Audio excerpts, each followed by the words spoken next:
অসমের ভয়াবহ বন্যায় মৃত বেড়ে ৬৬। রাজ্যের ৩৫ জেলার মধ্যে ২৮টি বন্যা কবলিত। রাস্তা, সেতু, নদী বাঁধের ব্যাপক ক্ষয়ক্ষতি। ব্রহ্মপুত্র সহ ১০টি নদীর জল বিপদসীমার উপরে বইছে।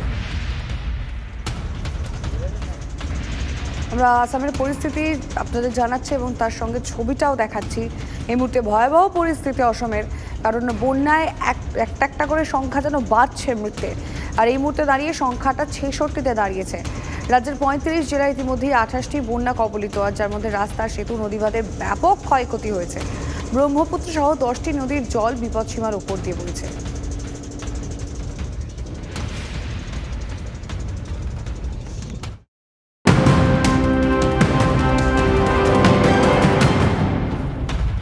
ভারী বৃষ্টিতে বিপর্যস্ত উত্তরাখণ্ডের কর্ণপ্রয়াগ থেকে আদিবদ্রুর দিকে যাওয়ার সময় দুর্ঘটনার মৃত্যু 2। আগামী 36 ঘন্টা নতুন সতর্কতা জারি হাওয়া অফিসের। কিছু এলাকায় ভারী বৃষ্টিপাত ও ভূমিধসের আশঙ্কা। আপাতত স্থগিত 4 ধাম যাত্রা।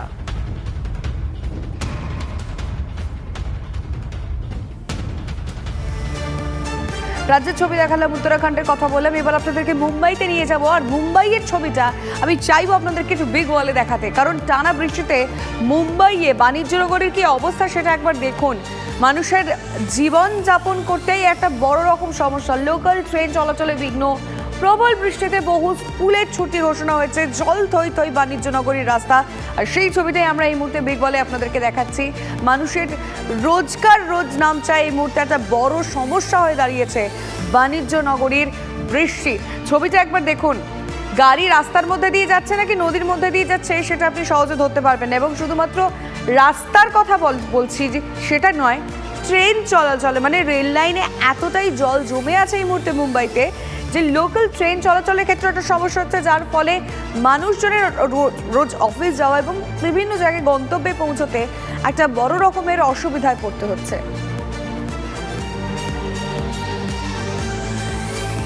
গজলডোবায় যেন সরকারি জমি লুটের প্রতিযোগিতা চলছে। সবুজ সম্পদ ধ্বংস করে কংক্রিটের দেদার নির্মাণ, এমনই অভিযোগ উঠেছে।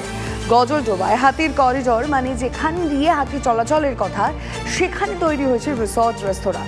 বাদ যায়নি পক্ষী নিবাস লাগোয়া জমি। বাস্তুতন্ত্রের তোয়াক্কা না করে এমন নির্মাণ নিয়ে প্রশ্ন তুলছেন পরিবেশ প্রেমীরা। নাম জড়িয়েছে একের পর এক শাসক নেতার। মুখ্যমন্ত্রীর কড়া নির্দেশের পর অভিযানে নেমেছে প্রশাসন। প্রশ্ন উঠছে, এতদিন কেন ব্যবস্থা নেওয়া হয়? কথায় বলে মরা হাতি লাখ টাকা। বহুল প্রচলিত এই প্রবাদ বাক্য একটু অদল বদল করে কেউ কেউ কটাক্ষ করে বলছেন, মরা হাতি তো নয়, তৃণমূল জমানায় হাতির করিডর লাগোয়া জমি বেহাত হচ্ছে লাখ লাখ টাকায়। বিপন্ন বাস্তুতন্ত্র। শিলিগুড়ির অদূরে প্রাকৃতিক সম্পদে ভরপুর গজলডোবার এখনকার চেহারাটা দেখলেই তা স্পষ্ট হয়ে যায়। গোটা গজলডোবা জুড়ে রয়েছে হাতিদের করিডর, রয়েছে পক্ষী নিবাস। স্বয়ং মুখ্যমন্ত্রী তার নাম দিয়েছিলেন পাখি বিতান। এই যত্রতত্র বেআইনি নির্মাণে বাধাপ্রাপ্ত হচ্ছে হাতি চলাচলের পথ। গোটা এলাকায় বিপন্ন পক্ষীকুল। সব মিলিয়ে মানুষের সঙ্গে কিন্তু প্রতিনিয়ত সংঘাত বাড়ছে বন্যপ্রাণের সৌজন্যে। গোটা এলাকা জুড়ে যত্রতত্র বেআইনি নির্মাণ। হাতির চলাচলের পথ বা করিডোর হিসেবে এই জায়গাগুলো চিহ্নিত ছিল। স্বাভাবিকভাবে সেটা তো ইতিমধ্যেই ভীষণভাবে বিঘ্নিত হয়ে গেছে। গজলডোবার চরিত্র পাল্টে যাওয়া মানে যে পাখি বিতান প্রায় 4 বছর হতে চললো, মুখ্যমন্ত্রী সেটার উদ্বোধনও করেছেন পাখি বিতান হিসেবে, তো এটাও কিন্তু বিরাটভাবে ক্ষতিগ্রস্ত। গজলডোবার একটা অংশ জুড়ে রয়েছে হাতি চলাচলের করিডর, পরিযায়ী পাখিদের বিচরণ ভূমি। এখানেই মুখ্যমন্ত্রী নামাঙ্কিত পাখি বিতান পক্ষী নিবাস। কিন্তু এই এলাকাতেই জমি হাঙরদের দাপটের অভিযোগ। নিয়ম ভেঙে জঙ্গলের জমিতেই গজিয়ে উঠেছে একের পর এক রিসর্ট আর রেস্তোরাঁ। দীঘার এখানে শঙ্করপুরে এরকমই কিন্তু প্রচুর বেআইনি হোটেল, বেআইনি রিসোর্ট হয়েছে সমুদ্রের পাড়ে। তো গজলডোবা তো সেরকম হয়ে যাচ্ছে, এবং সেটার সাথে পুরোপুরি শাসক দলের অনেক নেতারা তার সঙ্গে যুক্ত আছে। কাগজে প্রতিদিন দেখছি, সবাই আমরা জানি, এবং প্রচুর তারা পয়সাও রোজগার করছে। প্রথমে দেখাতো যে আমি একটা মাছের ভেরি করলাম, তারপরে কেউ কেউ দেখাতো একটা খামার বাড়ি করলাম, কিন্তু এগুলো কিচ্ছু না। এগুলো সম্পূর্ণভাবে কমার্শিয়াল, বাণিজ্যিকভাবে ব্যবহার করার জন্যে এক একটা করে প্রজেক্ট এরা হাতে নিচ্ছে।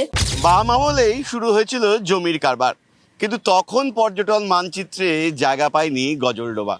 তৃণমূল জমানায় পর্যটন কেন্দ্র শুরু হতেই জমির কারবারিরা ভিড় বাড়ান গজলডোবায়। সে সময় পরপর দুবার ডাবগ্রাম ফুলবাড়ি থেকে নির্বাচিত হয়ে জেলার মন্ত্রী হন গৌতম দেব। এলাকায় যত্রতত্র গড়ে ওঠে ফুর্তির রিসর্ট। গজলডোবা না, আমি কোনো কথা বলবো না। যেটা বলা হচ্ছে যে আপনি যখন জেলায় মন্ত্রী ছিলেন ওই সময় একদল যারা অভিযুক্ত রমরমাটা ওই সময় এটা মানে এটা আমি তোমাদের কাছে আমি কিছুই বলবো না। রাস্তা ওখানে ব্রিজ হয়েছে দুটো, সেই ব্রিজ তৈরি হয়েছে, প্রজেক্ট এরিয়ার ভিতরে কোনো প্রবলেম ছিল না। বাকি প্রচুর জমি ল্যান্ড ডিপার্টমেন্টের ওগুলো রেজিস্টার্ড ল্যান্ড, তার সাথে কিছু না। তৃণমূল নেতাদের একাংশ যে জমি দখলের মতন অনৈতিক কাজে জড়িয়ে পড়ছেন, সম্প্রতি মুখ্যমন্ত্রীর বক্তব্যেই তা উঠে আসে। ওখানে একটা ল্যান্ড মাফিয়া গ্রুপ তৈরি হয়েছে, তারা গভর্নমেন্টের সব জমি কাওয়াখালি থেকে শুরু করে বিক্রি করে দিচ্ছে। এটা নিয়ে আমি অলরেডি তদন্তের নির্দেশ দিয়েছি। এক্ষেত্রে পুলিশও লোকাল ইনভলভ আছে, ল্যান্ড ডিপার্টমেন্টও ইনভলভ আছে। ডাবগ্রাম ফুলবাড়ি গৌতম দেব তুমি এসছো, you can't deny your responsibility also. রাজ্যের প্রশাসনিক প্রধানের বার্তার পরই গজলডোবা দখলমুক্ত করতে পদক্ষেপ শুরু হয়েছে। শিলিগুড়ি দাপুটের তৃণমূল কাউন্সিলর রঞ্জন শীল শর্মার হাতে থাকা একটি জমিও সম্প্রতি পুনরুদ্ধার করেছে প্রশাসন। কিন্তু অভিযোগ, ওই এলাকায় শাসক দলের বেশ কিছু নেতা হয় খাস জমি দখল করে রেখেছেন, না হয় রিসর্ট বানিয়ে ফেলেছেন। সেই সমস্ত জায়গা পুনরুদ্ধার কবে হবে? এতদিন কেন টনক নড়েনি প্রশ্ন তুলছেন বিরোধীরা। শুধু ইকোসিস্টেম বদলে যাচ্ছে না, পরিবেশ বদলে যাচ্ছে না। দেখবেন হাতির করিডোরের কারণে প্রচুর হাতির মৃত্যু হচ্ছে ওখানে, পরপর হাতি লোকালয়ে চলে যাচ্ছে, তার জন্য মানুষের মৃত্যু হচ্ছে। পুরো সিস্টেমটা কোলাপস করে গেছে। এবং এই সিস্টেম কোলাপস করার পেছনে মূল বিষয়টা কি? মূল বিষয়টা হচ্ছে দুর্নীতি।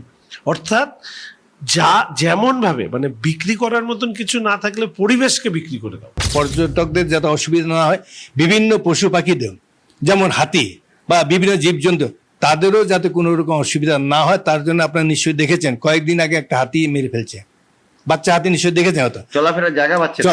এটা হচ্ছে টোটালি সেটা মুখ্যমন্ত্রীর নজরে আছে, মুখ্যমন্ত্রী নিশ্চয়ই নির্দেশ দেবে, সেই নির্দেশ দেখে নিশ্চয়ই সেটা পালন হবে।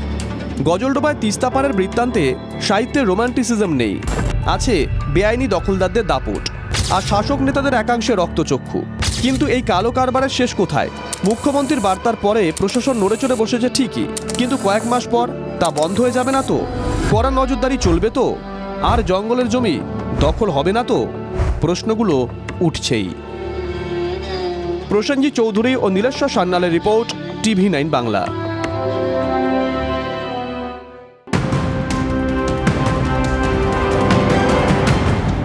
আজ সুপ্রিম কোর্টে নিট ইউজি সংক্রান্ত একাধিক মামলার শুনানি। প্রধান বিচারপতির নেতৃত্বাধীন বেঞ্চে সব মামলার শুনানি রয়েছে। প্রশ্ন ফাঁসের অভিযোগ তুলে দায়ের হয় এক গুচ্ছ মামলা।